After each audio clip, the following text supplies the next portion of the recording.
volta aqui com vocês para nosso último tempo, nossa última parte da nossa aula de hoje. E estava eu falando sobre os tipos de licença. A gente viu os vários tipos de licença dentro do mundo do software.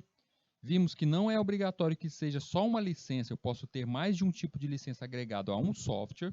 Eu posso transformar também um software, inicialmente ele pode ser trial e depois ele se transformar em outro tipo, ele pode passar por essas transformações. E a gente começou a definir aquelas regras naturais. O software, eu posso vender para alguém total os direitos, essa pessoa ser o inventor? Não, o inventor sempre será você, o seu nome vai estar marcado ali, a ferro e fogo, naquele algoritmo. Sempre será seu, é único, é seu, para sempre. Não importa se você não está mais lucrando, você vendeu todos os direitos, mas o nome está ali, o seu nome está marcado ali. E aí chegou o momento que a gente vai começar a falar também sobre a questão da pirataria, as punições em cima de software. Vamos entender um pouco mais sobre isso aqui também hoje. Então, vamos lá, vamos dar continuidade aqui ao nosso assunto. E a gente estava falando sobre a questão da titularidade dos direitos autorais. A gente entendeu que a titularidade dos direitos autorais, ou seja, você criou aquele produto, você pode passar seus direitos para outro, mas o direito moral continua único, é seu.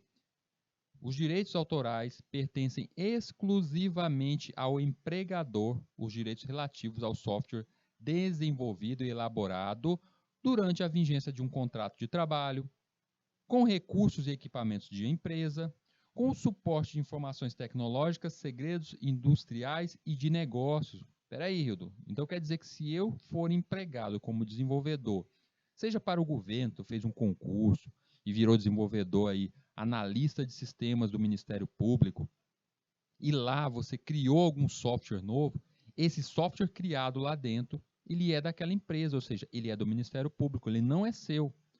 Mas o meu nomezinho está lá, Edu, está lá como um dos colaboradores na documentação, está lá como um dos criadores, mas você não tem direito sobre eles, o direito é do empregador. Aí se alguém me contratar, chega alguém para mim e fala assim, olha, eu gostaria que você fizesse um software para a minha empresa e eu vou te dar tanto por ele. Você aceitou? Pronto, então é do empregador, esse será o dono do software. Você terá somente o direito moral. Receba seu dinheiro e só isso. Esse é o artigo 4 ali da lei de software. O prazo de validade técnica, visível e facilmente legível. Então, garantia para o usuário, a gente tem que deixar a validade técnica ali, de quanto tempo você vai dar suporte para aquele produto. O contrato de licença de uso tem que ser explícito. É uma licença somente única para aquele cliente, é uma licença que vai poder ser utilizada em várias máquinas, é uma licença que pode ser utilizada em mais de uma máquina, como por exemplo antivírus. Você vai comprar um antivírus, você pode comprar um antivírus que funciona somente em uma máquina. Ah, não, eu quero que esse antivírus seja instalado no meu desktop e no meu smartphone. Então você compra esse tipo de licença. Tem esses vários tipos de licença, tá ali no contrato descrito. Temos que fazer isso se a gente estiver trabalhando em cima do contrato. Documento fiscal correspondente, a nota fiscal, gente, não pode esquecer. Suportes físicos ou embalagens, no caso aqui, dependendo do produto, ele tem que ter ali a questão do suporte físico e a embalagem, como por exemplo, criei um jogo e esse jogo vai vir com mídia física, então ele tem que ter todo esse suporte físico também. Obrigatoriedade de prestação de serviços técnicos durante o prazo de validade técnica. Você é obrigado a prestar serviço técnico sobre o seu produto durante o prazo de validade técnica. E esse prazo tem que estar explicado lá na capazinha, no software que você está expedindo. Exemplo, eu comprei um antivírus de tal fabricante. Lá vai ter o prazo de validade técnica. Eu comprei a licença de 1 ano, então, teoricamente, a validade também do prazo ali de prestação de serviço será durante 1 ano. Então, durante essa vigência, esse antivírus tem que me dar suporte total sobre possíveis falhas nele. E se ele sair do mercado? Se eles de repente decidirem, não, vamos tirar o nosso produto do mercado, eles têm que devolver ali justamente. Isso aconteceu com o Windows Mobile. Vocês lembram aí dos celulares do Windows, da Microsoft? Eles tinham o Windows Mobile aí, e ele tinha várias aplicações que dava suporte a tudo isso. E de repente, o próprio sistema operacional disse que a Microsoft disse que ia parar de produzir aquele celular e parar de produzir o sistema operacional. E tinha pessoas que tinham ali em si acabado de comprar aquele celular. E agora? Eles tiveram que manter ali o suporte até o final da validade técnica daquele aparelho. O que a lei fala sobre as garantias do usuário? Em relação aos direitos do usuário, a lei trabalha com 2 artigos. O primeiro obriga todos os softwares a contarem com licenças de uso, documentos fiscais e outras burocracias para informar ao usuário sobre determinadas condições e validades. Bora partir para a nossa dica de ouro, gente. Chegou na hora, chegou o momento da gente falar da nossa dica de ouro. A dica de ouro de hoje, extremamente relacionada a essa questão de uso de software, tipo de licença. A empresa que trabalha necessita usar softwares de edição de textos e planilhas. Também se demonstra a necessidade de usar um programa para gerenciar impressões de cópias em uma sala com vários computadores e em uma só impressora. Tudo isso deve ser feito com softwares gratuitos, ou seja, está livre, né? Sem o uso de softwares com licenças quebradas. Nada de pirataria aqui nessa empresa. Não aceitamos pirataria aqui. Então, a missão que o seu chefinho passou para você é: eu quero que você instale esses programas aqui nessas máquinas, mas eu não quero gastar nenhum centavo. E eu não quero nada de pirataria aqui. Se tiver pirataria, está na rua. Então, vamos ver as possíveis soluções.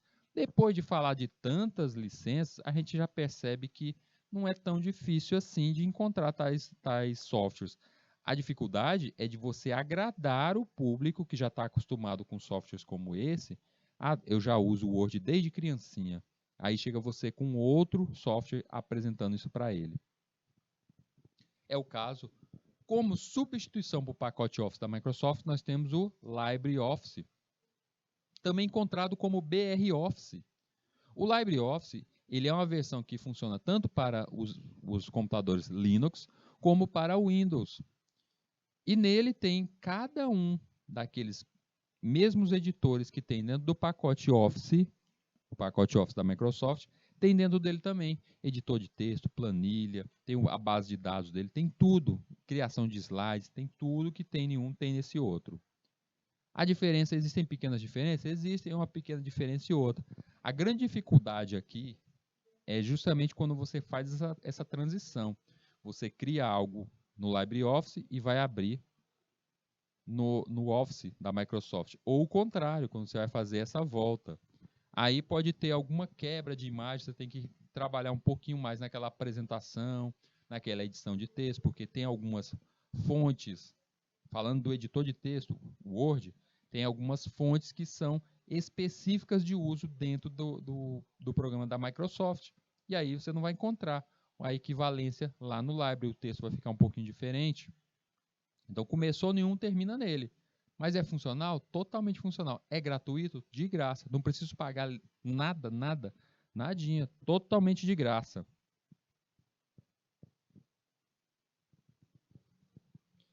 Como a substituição para o pacote Office da Microsoft, nós temos esse Library. E aí vocês percebem aqui, ó, dentro do Library, gente. Texto. Tá ali, temos para texto. Temos também a questão para uso de planilhas, apresentações, vocês conseguem fazer fluxograma, vocês conseguem utilizar base de dados como o ACES, que tem lá da Microsoft, o Microsoft ACES do pacote Office, aqui a gente também tem, e tudo gratuito, gente, tudo gratuito. Ah, mas você me disse sobre o editor de texto e a da impressão, Rido. Onde é que eu encontro o de impressão? O de impressão eu vou encontrar em vários sites, mas eu vou apontar um aqui para vocês, que vocês vão encontrar aqui dentro das nossas terrinhas. Software Público Brasileiro. Isso aqui é um site feito pelo governo brasileiro, que nele tem o gerenciamento, um catálogo de softwares públicos. Imagina o seguinte, eu falei agora há pouco, você, contratado, desenvolvedor do Ministério Público, e no Ministério Público, você desenvolveu um software para atender ali aquela instituição. Quando você estava trabalhando para o Ministério Público é da nação, é do Brasil. Ou seja, quem é o chefe desse desenvolvedor, que é um servidor público? Você, todos nós somos os chefes. Então, se ele produzir qualquer software dentro de uma instituição brasileira, como servidor, esse software faz parte da nação, é da nação, ou seja, é nosso. Então, por este motivo, é que existe o site Software Público Brasileiro. No Software Público Brasileiro, você encontra um catálogo com diversos softwares ali, principalmente se vocês um dia forem trabalhar com gerência de biblioteca. Se um dia vocês tiverem à frente de algum projeto para gerenciar bibliotecas, catálogo de biblioteca, aqui vocês encontram diversos desses. Eu mesmo já fiz instalação de alguns softwares, como o BibLivre, em algumas instituições. E aí, é claro que, como é que a gente ganha dinheiro com isso, Rildo? A gente ganha através de serviços. Então, você utilizou um software que estava lá no Software Público Brasileiro, livre, fez a instalação e configuração inteira naquela instituição e ganhou por esse serviço? Exatamente. Isso não é uma contravenção de jeito nenhum. Foi cobrado através de contrato, gente. Foi cobrado isso através de contratos pelo meu serviço. Então, está certíssimo. Olha só, nesse catálogo aqui, eu vou fazer uma simples busca como impressão. E aí ele me mostra aqui alguns itens, alguns softwares nessa pesquisa. O primeiro deles aqui eu já deixei logo na tela, porque é um software também que eu já mexi com ele, que é o Curupira. Gerencia processo de impressão através de gestão racional dos recursos. Ou seja, ele é um gerenciador de impressoras ali em um escritório, na sua casa. Você pode utilizar ele desse modo. Hildo, eu tenho um conhecimento a mais sobre o Windows e eu sei que dentro do Windows existe um compartilhamento de impressão e eu nem precisaria instalar nada disso. Perfeito, se você sabe disso, se você já entende que dentro do próprio Windows, que dentro do Linux também tem esse sistema de impressão, que você pode conectar uma máquina a essa impressora e as outras utilizarem essa rede desse modo, perfeito. Hildo, seria interessante se essa impressora ela tivesse conexão Wi-Fi e assim todas as máquinas se conectassem a ela, perfeito. Isso não foi dito o tipo da impressora ali, mas se essa impressora ela tem conexão Bluetooth, Wi-Fi, então a gente pode conectar qualquer máquina daquele escritório a essa mesma impressora. E se essa impressora ela tiver conexão de rede, ela tiver uma entrada de rede, eu posso conectar ela direto ao nosso switch de rede dessa nossa sala, e assim todas as outras máquinas que estiverem utilizando essa mesma rede poderão fazer a impressão desse jeito? Perfeito também. Então quer dizer que eu não preciso utilizar esse Curupira? Não, esse Curupira é uma das possíveis soluções. Mas vocês vão perceber que no mundo da informática, isso que é maravilhoso, no mundo da informática existem diversas soluções. E todas elas que eu falei aqui eram gratuitas. Então todas elas você iria agradar o seu chefinho. Mas já está explicado aí, você já resolveu a dica de ouro, você já conseguiu confirmar realmente que posso usar um editor de texto, um editor de planilha, posso utilizar impressão, até mesmo sem instalar nada mais, posso utilizar tudo isso, mas me dê uma outra demonstração e me mostre mais alguns representantes de software livres em outras áreas. Ou será que não existe? O primeiro deles, é claro, vamos falar de sistema operacional. Ah, tá aqui o Windows. Ah, amo o Windows. Olha só como ele é bonitão. Mas o que são esses outros dois? O do topo aqui, a gente vê o Debian. Linux Debian. Para você que um dia vai trabalhar com servidores, pode ter certeza, eu estou falando servidores ali, computadores dentro de empresa, onde nele vai estar armazenados sistemas. Pode ter certeza que vocês vão trabalhar com esse carinha aí, o Linux Debian. E esse de baixo aí, esse roxinho, esse aí é o Ubuntu, também muito bonito, bem forte, bem usual. Uma coisa bem interessante é que o sistema Linux, eles conseguem, até hoje em dia, utilizar muito mais a questão de processamento e memória na sua máquina. Então, se você colocar na sua máquina algo como o Linux, pode ter certeza que sua máquina vai ficar muito mais rápida utilizando esses sistemas. E qual é o defeito deles? O defeito deles é se você é uma pessoa que quer jogar. Se você quer jogar, se quer jogos, aí o Windows que é a grande praia. Apesar de já ter algumas bibliotecas como a Steam dentro do mundo Linux, mas você vai perceber que jogar, brincar, é realmente no mundo do Windows. Algumas outras representações aqui tem o CentOS ali no topo. O CentOS ele é incrível mesmo para quem gosta de trabalhar com segurança. Kali Linux, o Kali para aqueles, quando a gente chegar lá em redes, a gente vai falar bastante desse carinha aqui. O sistema operacional Kali, ele é todo preparado para quem gosta de trabalhar com segurança e invasão. Você quer descobrir como é que faz na criptografia? Você quer descobrir o que é força bruta, invasão? É o Kali Linux. Esse aqui é um sistema operacional para aquele que, digamos assim, quer estudar um pouco do que seria ser um hacker.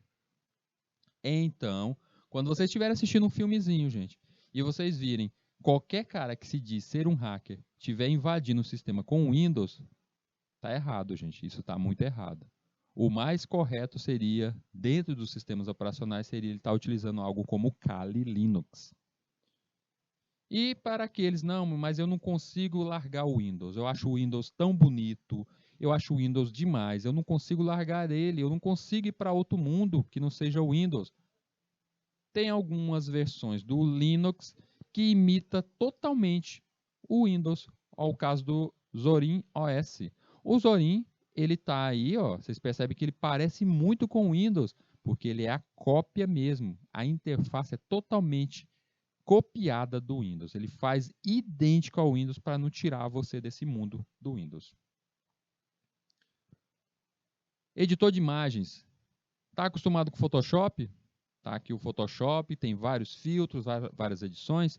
Existe a versão para Linux e o Windows também, tá? Ele funciona no Windows também.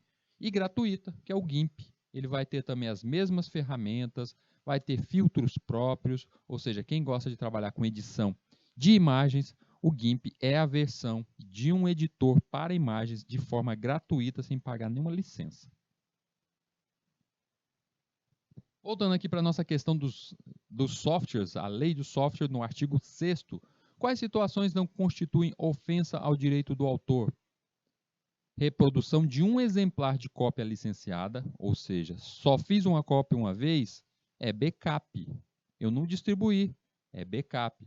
Citação parcial do programa para fins didáticos. Eu coloquei um pedaço do programa, ou vocês viram ali, eu utilizei uma tela onde estava a imagem do Photoshop. Eu quebrei os direitos do Photoshop? Não, eu utilizei somente uma tela. Foi uma citação parcial. Pode ser utilizada. Similaridade com programas pré-existentes por força das características funcionais, observação de normas técnicas, limitação de forma alternativa de expressão. Ou seja, você criar um antivírus, já existem vários antivírus. Você criou um novo antivírus, você está copiando alguém? De jeito nenhum. É só um ramo de existência de programas que você está seguindo. Integração de um programa a um sistema aplicativo ou operacional, indispensável ao uso com exclusividade. O que é isso? Já existe um programa, aí você cria uma integração, um modo de fazer uma conexão. Por exemplo, você está com o seu sistema Windows aí, você consegue fazer, através de algum algoritmo, uma conexão do seu sistema operacional com a sua TV na sua sala. Se você conseguir fazer esse tipo de conexão, você pode ser ali multado de alguma forma, é uma ofensa ao direito do autor? De jeito nenhum, porque você só está fazendo uma integração de programas. Utilização de programas sem licença, o que isso pode me causar? Pena, detenção, até 2 anos de prisão ou multa. Graças a Deus tem esse ou, né? Por quê? 2 anos, chega na tua casa, você está usando o Windows pirata, pegou 2 anos de cadeia ou multa. Tudo bem que a multa vai ser um pouco salgada, então é melhor chorar nos pezinhos do Bill Gates para ele te perdoar e deixar passar essa daí. Mas é uma ou outra. Indenização de até 3.000 vezes o valor do programa. Vamos imaginar o seguinte: 3.000, eu vou dizer que o Windows, eu vou jogar aqui baratinho, o Windows está sendo vendido a R$100, promoção ali na Microsoft, R$100. Se está vendido a R$100, olha quanto é que você vai ter que pagar, 300 mil. Você vai ter que pagar como multa uma média de até 300 mil reais como indenização à Microsoft por você estar com o seu Windows piratinha aí sendo utilizado. Então, cuidado, gente. Vamos tentar fugir disso, vamos tentar de tudo que é forma de fugir disso. Inclusive, eu sei que muita gente utiliza o Windows pirata porque o Windows é legal, é bom, e eu gostaria de utilizar ele, mas eu não tenho uma licença. Então, durante as nossas aulas aqui, eu vou falar de certos caminhos de você obter versões de programas que são pagos, como no caso, versões do Windows, de forma gratuita. Eu vou mostrar alguns programas que a Microsoft faz, principalmente para nós que somos estudantes da informática. Então, existem diversos programas que dão versão. Eu mesmo já falei na aula de hoje que eu consegui a minha versão do Windows 7, que foi atualizada até chegar no que eu uso hoje, o Windows 10, de forma gratuita, porque eu participava de programas da Microsoft. Então, eu vou trazer essas informações para vocês aqui também, viu? Para a gente tentar não cair nessa malha bem aí. Comercialização ilegal de programas, reproduzir e comercializar cópias do software sem autorização. Pena de eu fazer isso, de eu comercializar, começar a vender ali o Windows piratinha lá na praça. Até 4 anos de prisão e multa. Olha, gente, agora pegou, porque é um I.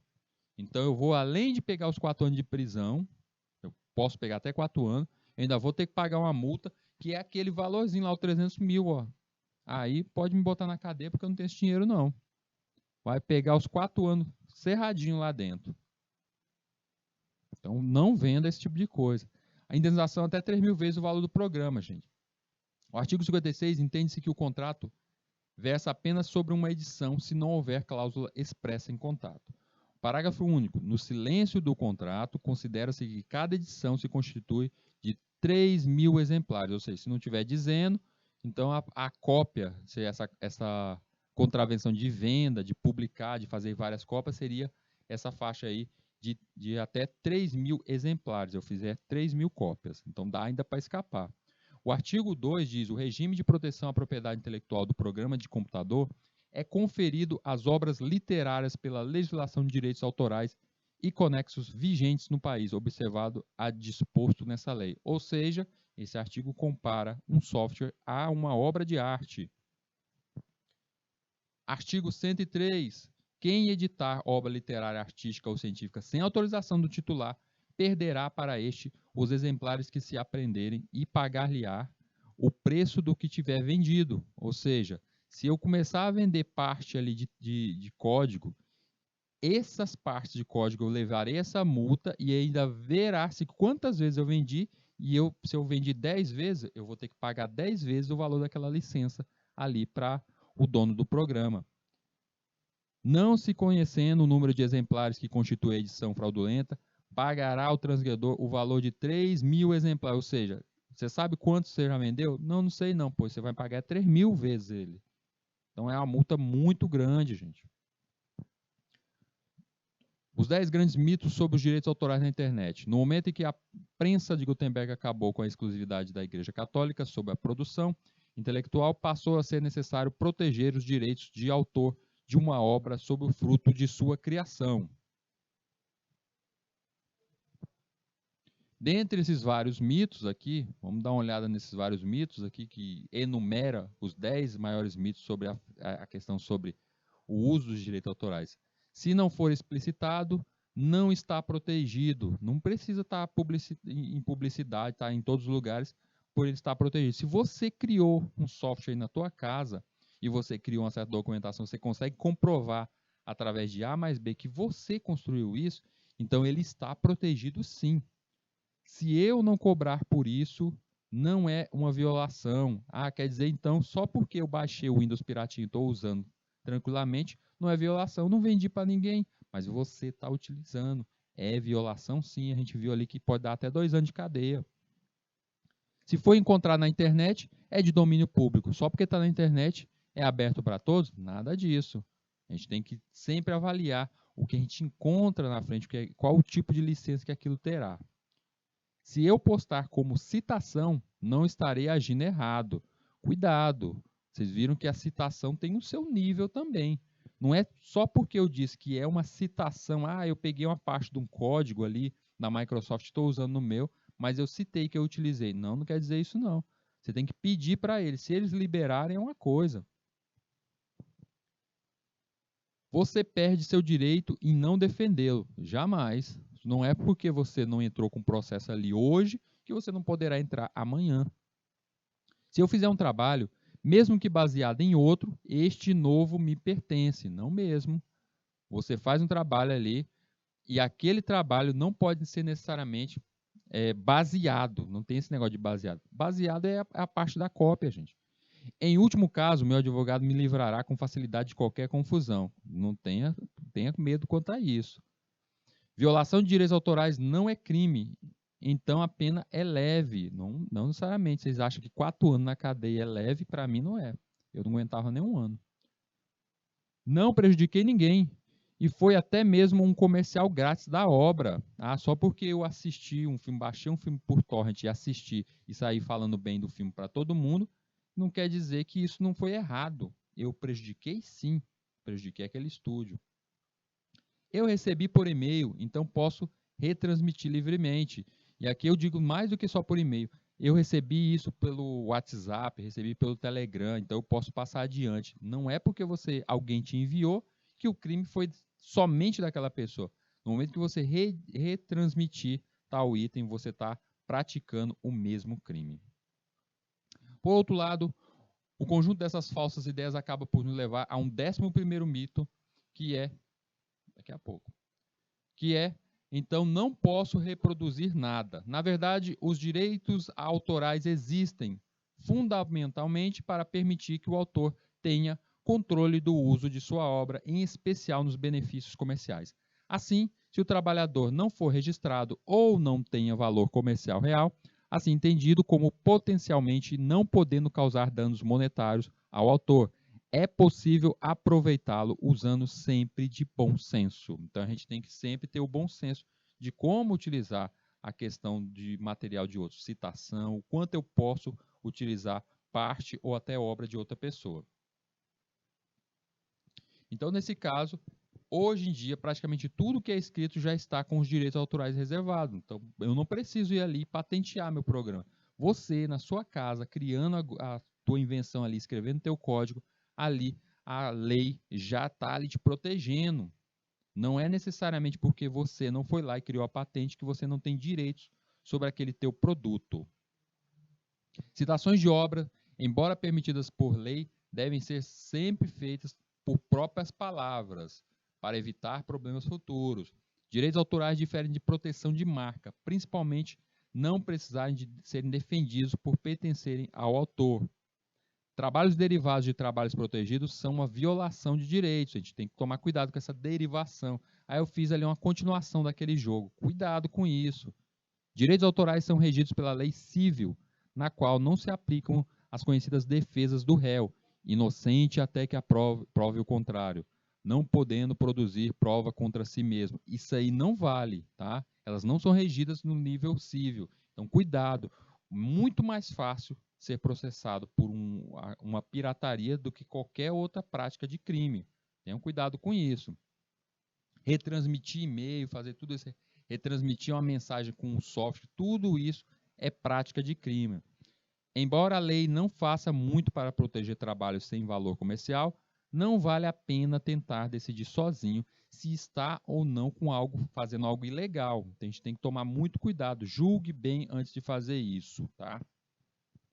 Turminha, chegou aquele momento bom, aquele momento que eu trago para vocês questões. Então é hora de praticar. É o momento que eu trago para cada um de vocês aquelas nossas questões que eu busco ali em concursos.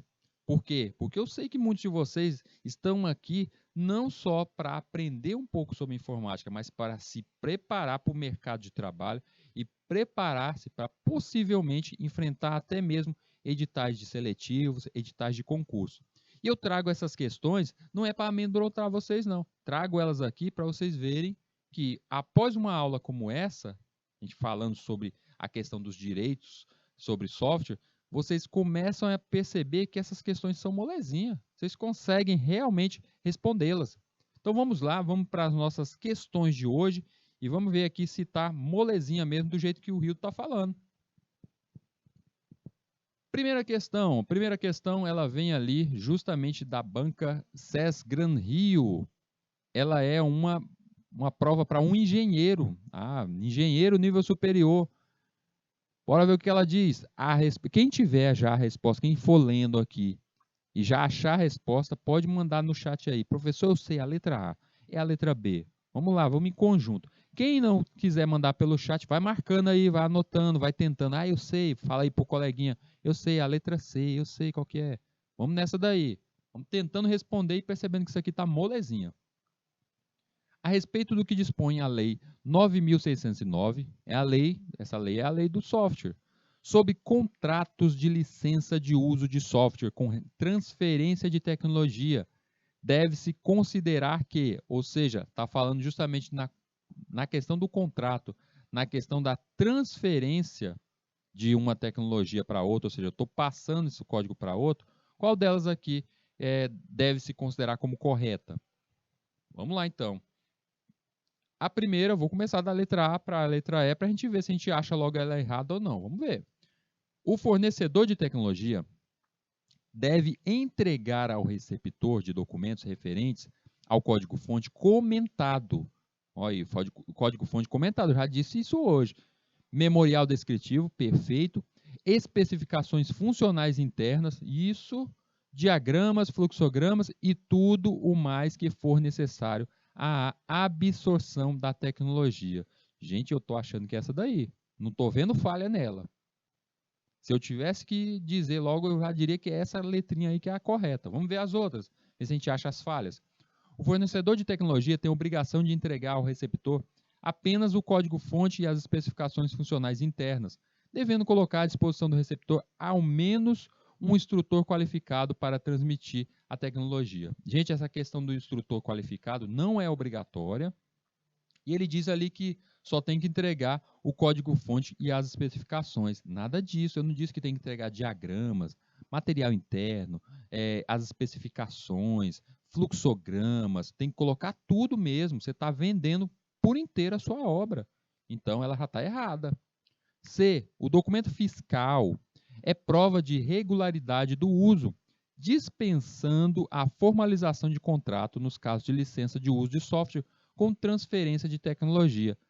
Cai nessa daí para você ver. Só porque eu entreguei com nota fiscal, o meu software produzi e foi criada a nota fiscal, diz que o contrato está certinho. Não, gente, tem que ser criado o contrato. O contrato é o que fixa as regras. Não é porque tem uma nota fiscal que a minha garantia vai ser indefinida. Tem que ter tudo escrito ali, gente. Também está errada. Os contratos produzem efeitos perante terceiros, independentemente do registro no cartório de registro de títulos e documentações. A gente não está nem falando, nem falou de registro de cartório de registro de títulos de documentos, normalmente é o INPE. Então ela está errada. A última aqui, os contratos só surtem efeitos em relação a terceiros a partir do registro no cartório. Também não, gente. Eu tenho nas duas, a D e a E, eu não preciso nem de um contrato para que eu tenha realmente ali o direito sobre o meu produto. Então não tem essa coisa de surtir efeito desse modo, não. Então, é como dito ali, tá? A letra A, gente. Perfeito. Vamos para a próxima aqui. Conhecer, essa daqui veio de auxiliar de técnico informático. Olha aí, gente. Essa aqui é uma questão que cai nas provas. Se vocês, ao encerrar esse nosso curso aqui, vocês forem fazer um concurso, essa aqui é uma das vagas que vocês vão tentar pegar. Ó. Auxiliar técnico de informática. Normalmente essa pessoa aqui, ela trabalha em prefeitura, trabalha em alguma instituição. Conhecer os tipos de licença de software é importante para uma empresa, porque contribui para o estabelecimento de estratégias de investimento mais assertivas. Há vários tipos de licenças, como a copyleft, ou seja, ele está te perguntando que negócio é esse tal de licença copyleft? Esse copyleft, qual delas seria? Letra A. Aqui indica que não se pode usar livremente, não se pode, já está errada, né? A copyleft não é isso. Não se pode usar livremente o código-fonte do software, seja para copiar, modificar, distribuir ou analisar. Essa daí seria a copyright. Letra B, que permite a cópia, tá indo bem, de um software por outros usuários. Perfeito. Mas exige que o direito autoral seja mantido em todas as versões alteradas. Perfeito. Não estou vendo erro nessa. Estou acreditando que é ela. Ó. Letra C, que não permite que o usuário ou cliente personalize o software para atender, já está errado, porque a copyleft deixa o cliente fazer isso, para atender sua necessidade sem determinada qualquer restrição de uso. Está errado, gente. Ela permite sim. Letra D, em que o software é oferecido como um serviço, não ficando instalado dentro da empresa, mas sim na nuvem. Não, gente, isso aí é a SaaS. Lembra? SaaS, S-A-A-S, SaaS. Tem nada a ver com essa copyleft. E a letra E, em que o software deve ser comprado e o desenvolvedor já o entrega personalizado para as necessidades do comprador. Isso não tem nada a ver quanto a copyleft. Isso é um software do tipo proprietário. Então, teoricamente, é isso aí, letra B. Mais um aqui sobre software. Só essa daqui veio de assistente de tecnologia da informação. Mais uma vaguinha que poderia ser nossa aqui, ó. Quem terminar esse curso aqui, isso daqui é uma das vagas que vocês vão concorrer, gente. Sobre o software livre, analise as afirmativas abaixo. Então, ele me dá aqui 4 afirmativas aqui e ele vai me perguntar quais delas estão corretas. Vamos lá, então. Software livre não possui licença. Já paro bem aí. Software livre possui licença, pelo amor de Deus. Permitindo ao desenvolvedor maior liberdade para a utilização do código-fonte. Gente, errada. Eu vou colocar aqui um Fzinho bem aqui, tá errado. Ó. Fzinho aqui tá errada. A segunda, os software livre são gratuitos, software proprietários são pagos. Gente, isso aí não está certo não. Porque não é necessariamente que o software é livre, que ele é gratuito. Existem certas categorias dentro do software livre que a gente pode cobrar certos itens. Ele é livre, tá? O código está ali aberto, mas não quer dizer que ele é de graça. Tá? É diferente de freeware. Então, mais um Fzinho aqui. A terceira, um exemplo de software livre é o WhatsApp. Pelo amor de Deus, né, gente? O WhatsApp não é um software livre. Vai tentar ler o código-fonte do WhatsApp, todo fechado. Ele é um código, ele é proprietário, gente. Ele é proprietário do WhatsApp. É justamente do Zuckerberg, é do Facebook, dono do Facebook. E a quarta aqui, será possível não ter nenhuma certa? Um pilar de liberdade do software livre é a liberdade de executar o programa para qualquer propósito. Aí, agora sim, formou. Tem uma dessa? Tem a letrinha D. Só a quarta que está correta aí. Bora para mais uma. Essa daqui para assistente de informática. Mais uma vaga para nós. Mais uma aí que daria certinha para nós. Nos termos da Lei 9.609, que é justamente a lei de software, aquele que comercializar programa de computador, quer seja titular dos direitos do programa, quer seja titular dos direitos de comercialização, fica obrigado, no território nacional, a assegurar aos respectivos usuários a prestação de serviços técnicos complementares relativos ao adequado funcionamento do programa, consideradas as suas especificações. De início aqui ele diz o seguinte, não importa se você criou, não importa se você está vendendo, quem está distribuindo esse software aí tem que dar garantia. É isso que ele disse aqui. Diante do exposto, analisar os itens abaixo. Então ele está procurando aqui os itens que estão dizendo a verdade, os itens que estão corretos, sobre justamente a questão da garantia de produto. Bora ver aqui quem está correto e quem está errado. Primeiro, o prazo de validade da prestação de serviços técnicos complementares relativos ao adequado funcionamento do programa corresponde ao prazo de validade técnica da respectiva versão. Perfeito, é isso aí. Tem que dar a garantia que está especificada ali no documento. Então já digo que é verdadeira, eu vou colocar ela como correta. Poderia ter colocado um Czinho, vou colocar o Vzinho de verdadeiro. A segunda, a obrigação de prestar assistência técnica persistirá no caso de retirada da circulação comercial do programa de computador durante o prazo de validade. Exatamente, gente. Se eu digo que o meu produto vai durar, ter uma validade de 1 ano e eu tiro ele do mercado antes, aquelas pessoas que estão a utilizar meu software, eu tenho que dar garantia para elas. Eu dei até o exemplo do Windows, o Windows Mobile, o celular da Microsoft, que saiu de linha, mas a Microsoft é obrigada a dar garantia durante o prazo para esse celular e os aplicativos que tem nele. Então, mais uma correta. Eu acho que a gente já achamos ali quem é que está acerta ali. Está com cara de ser a letra D, né? Teoricamente, a próxima tem que estar errada, né? A efetiva indenização de eventuais prejuízos causados a terceiros, no caso de ter ocorrido a retirada da circulação comercial do programa de computador durante o prazo de validade, não exime a obrigação de prestar serviços técnicos complementares. Opa! O que ela está errada? Ela está dizendo o seguinte, ela disse que eu estou com um programa ali, eu estou vendendo meu programa, meu software está sendo vendido, e aí eu retiro ele de dentro do mercado durante o prazo de validade. Tipo a Microsoft fez, eu retiro. Aí ele está dizendo aqui, não exime a obrigação de prestar serviços técnicos complementares. Por que ela está errada? Porque só ela não exime, porque se aquela empresa pagar tudo, retornar o dinheiro gasto, ou seja, você comprou o celular da Microsoft, o celular custou R$ 1.000. Tu tá lá com a notinha fiscal dele perfeita. De repente a Microsoft chega e diz assim, não vou mais dar suporte para esse teu celular bem aí. A partir de hoje está fora do ar. O que você pode fazer? Você pode entrar contra eles e receber o seu dinheirinho de volta. Seus R$ 1.000 têm que voltar. Eles têm que te dar os R$ 1.000 ou te dar um outro celular, algo correspondente. E normalmente é os R$ 1.000 que vai voltar para você. Então, nesse caso aí, ela, ao dizer ali, não exime a obrigação de prestar serviço, ela exime sim nestes casos aí.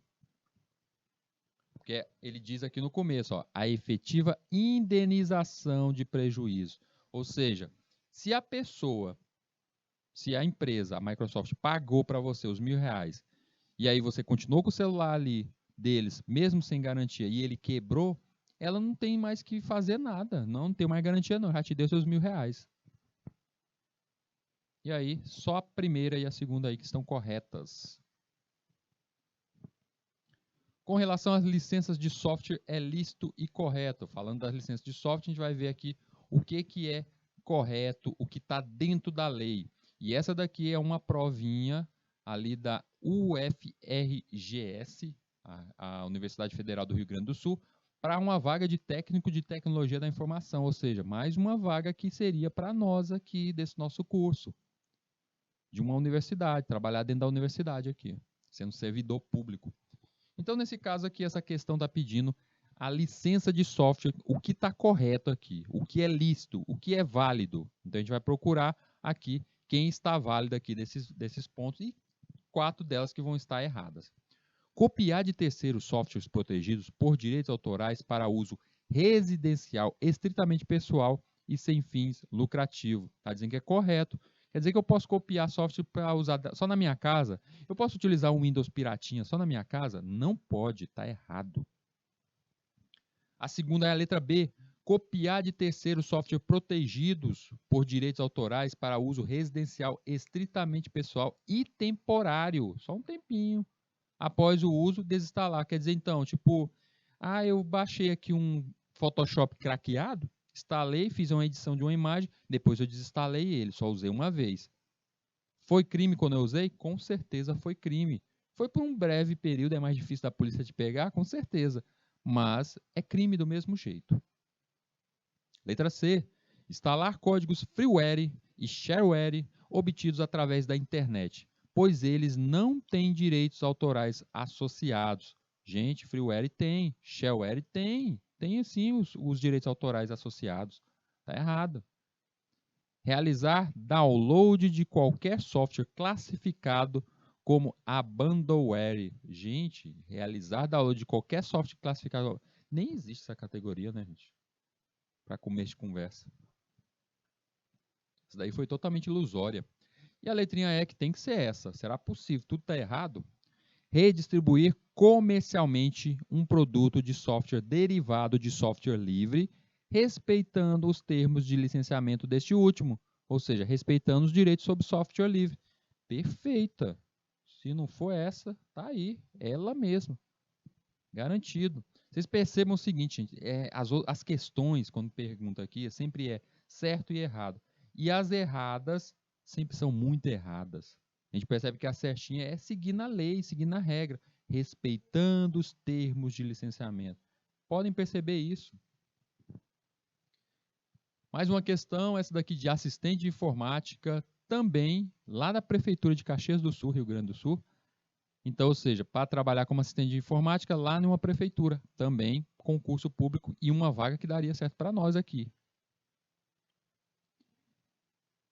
Eu tenho aqui, em conformidade com a Lei 9.609, a nossa lei do software, relativo aos atos que possam constituir ofensa aos direitos do titular de programa de computador, marcar C para as afirmativas certas e E para as erradas. Então, a gente tem que marcar agora C e E. Após assinalar a alternativa que apresenta a sequência correta. Então, aí a gente vai marcar aí C e E em cada uma delas e ver qual a alternativa que está ali embaixo. Ele vai estar falando justamente da Lei 9.609, ou seja, a questão sobre os direitos autorais. Vamos lá na primeira ali. Eu tenho a reprodução de um único exemplar de cópia legitimamente adquirida, desde que se destine a cópia de salvaguarda ou armazenamento eletrônico, hipótese em que o exemplar original servirá de salvaguarda constitui ofensa aos direitos de titular. A gente estava indo tão bonitinho, ela falando que eu estava fazendo um backup, aí chega no final ela diz que é uma ofensa fazer isso. Não, você pode copiar sim. Era só um backup. Eu fiz um backup do meu Windows, eu fiz um backup do jogo. Pode, você pode fazer isso. Então, ela começa com, vou colocar aqui do lado de fora, aqui, assim, um Ezinho, tá errada. A gente já tira duas das nossas opções ali. Na próxima eu tenho a citação parcial do programa para fins didáticos. A citação parcial do programa para fins didáticos, desde que identificado o programa e o titular dos direitos respectivos não constitui ofensa aos direitos do titular. É o que o Rildo fez hoje aqui, ó. Ele falou de programas como o Windows, como o Photoshop, ele utilizou isso, falou aqueles sobre tais itens, tais programas, só um pedaço, só parte daquele programa, ou seja, só uma imagem. Ele ofendeu de alguma forma o direito do titular? De jeito nenhum. Então, certinha.